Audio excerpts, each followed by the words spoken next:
একের কথা অন্যের কাছে লাগা, এইসব লোকের কাছ থেকে আপনারা কিন্তু দূরে থাকবেন। কেন জানেন? সত্য একটা ঘটনা বলি। এক লোক খুবই দরিদ্র, তবুও একের কথা অন্যের কাছে লাগা, এরকম করে সবার সাথে একজনের সাথে আরেকজনের প্যাচ লাগানোর পরে এমন সময় আসছে উনাকে কেউ কাজেও নেয় না।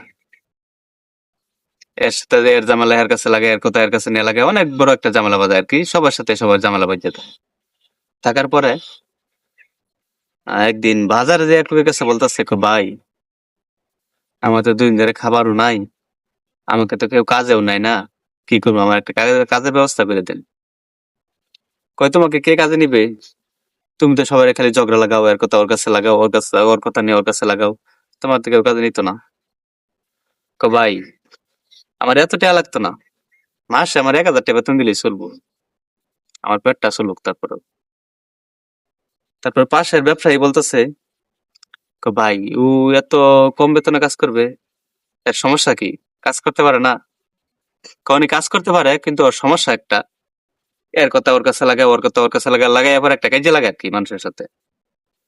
পরে ব্যবসায়ী চিন্তা করলো, আমার ফ্যামিলির তো লোকজন নাই, আমরা দুইজনই তো, আমার কথা কার কাছে লাগাবো আর ওর কথা আমার কাছে লাগাই কি হবো? কিছু হইতো না। ঠিক আছে, ওরে আমি কাজে নেই, বেতন কম আছে যেহেতু।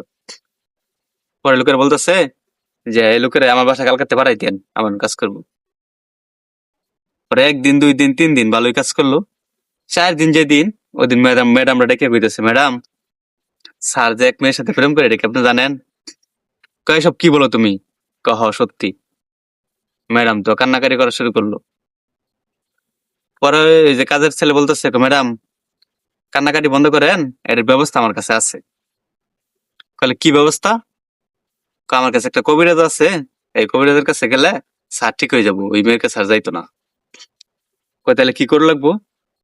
কয়, স্যারের মুহূর্তে কয়টা দাড়ি কেটে দিবেন রাত্রেবেলা, আমি সকালবেলা নিয়ে যাবো। আচ্ছা ঠিক আছে।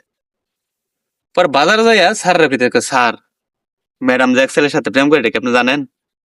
কয়, বেদ্যপ এসব কি বলো, যদি ঘটনা সত্যি না হয় তোমাকে মেরে ফেলবো। কয়, স্যার আজকে প্রমাণ করবেন? কয়, কিভাবে? কয়, আজকে রাত্রেবেলা আপনাকে মারার প্ল্যান করছে, আপনি ঘুমানির ভাব ধরে থাকবেন, ঘুমাবেন না, তাহলে দেখবেন আপনার মেরে ফেলবো। ওই যে কালকে যে বললো দাড়ি কাটু লাগবো, তখন দাড়ি না কাটলে তো আর ওরা কবিরাজের বকলে ফাটার পাইতেছে না। পরে স্যার ঘুমাইছে না, ম্যাডাম ভাবছে ঘুমাই পড়ছে, কাশি লইয়া যে সময় দাড়ি কাটবার লইছে, এই সময় স্যার লাভ মারিতে পড়ছে।